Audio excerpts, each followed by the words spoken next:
Tere kõigile, mina olen Maicel Astur ja te olete vaatamas Asturi astroloogiat. Täna räägime UFC 315 ja võtame ette 3 kõige põnevat fighti minu jaoks ja ennustame, kes lahkub puurist võitjana. UFC 315 toimub siis 11. mail Kanadas ja esimene fight, millest täna räägime, on Jose Aldo versus Ayman Zahabi. Jose Aldo siis kõigile tuntud featherweight'i kaalu GOAT, oli pikalt tšempion üle pea 5 aasta, kaitses oma tiitlit, kui siis kaotas Conor McGregorile selle kuulsa 13-sekundise knockoudiga. Peale seda mees mõndagi hiljem pani karjääri maha, siis tuli tagasi ja läks uude kaaluklassi, ehk siis nüüd on bantamweight'is. Ja viimane kaotus oli tal Mario Bautista vastu, mis oli siuke nii ja naa split decisioni kaotus, pigem igav fight. Tema vastaan siis Ayman Zahabi on legendaarse treeneri Firas Zahabi vend. Firas Zahabi on siis mees, kes treenis George St. Pierre'd ja Rory McDonaldit näiteks. Ja nüüd tema vend siis, Ayman Zahabi, 5 võitu järjest.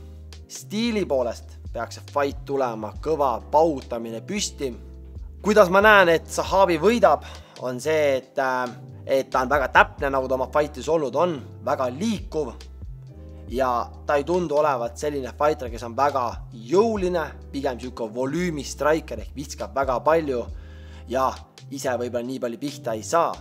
Mina arvan, et selle fighti võidab Zahabi, aga ma väga loodan, et ma eksin, kuna raske on panustada Jose Aldo vastu. Mees on täielik legend ja ka minu üks suur lemmik.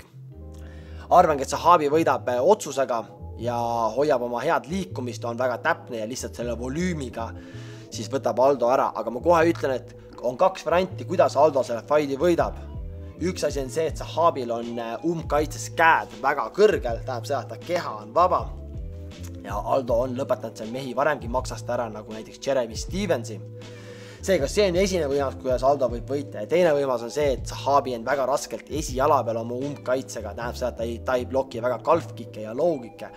Kui Aldo suudab tuua tagasi oma legendaarsed low-kickid, nagu ta tegi ka Uriah Faberi vastu, siis ta suudab selle fighti ära võtta. Nii et loodame, et ma eksin ja Aldo võidab, aga mina ütlen Ayman Zahabi otsusega. Järgmine fight on meie Valentina Shevchenko, kaitseb oma naiste flyweighti tiitlit Manon Fiorot vastu.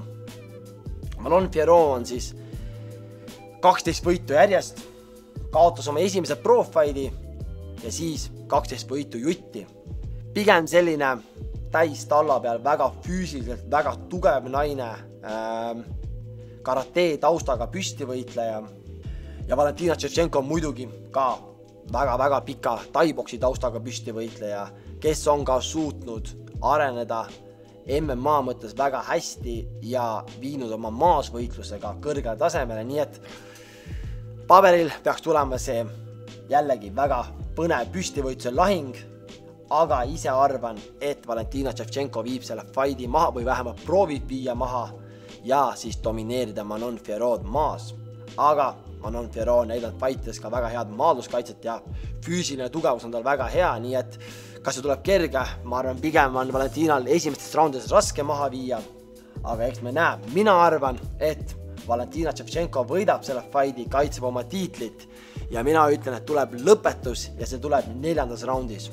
Peamatšis siis Belal, remember the name, Muhammad versus Jack Della Maddalena. Belali esimene tiitli kaitsmine, võitis oma tiitli eelmise aastal Manchesteris Leon Edwardsi vastu, kus domineeris täielikult Leoni 5 raundi. Nagu ka Belal on öelnud varasemalt, siis tema unistuste fight on see, et domineerib 5 raundi, boksib nagu Canelo ja siis võidab otsused. Selle üle on kõvasti nalja tehtud, et isegi Belal oma unistuste fightis ei lõpeta vastaseid.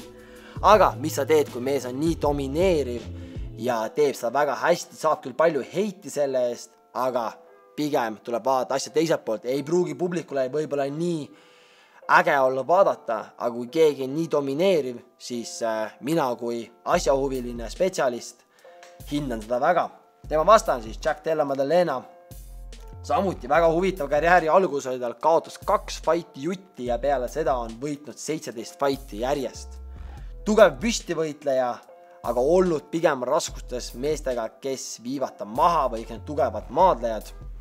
tegelikult pidi Belal üldsegi fightima Shavkat Rakhmanoviga, kuna Shavkat sai vigastada, siis anti Jack Dellale võimalus.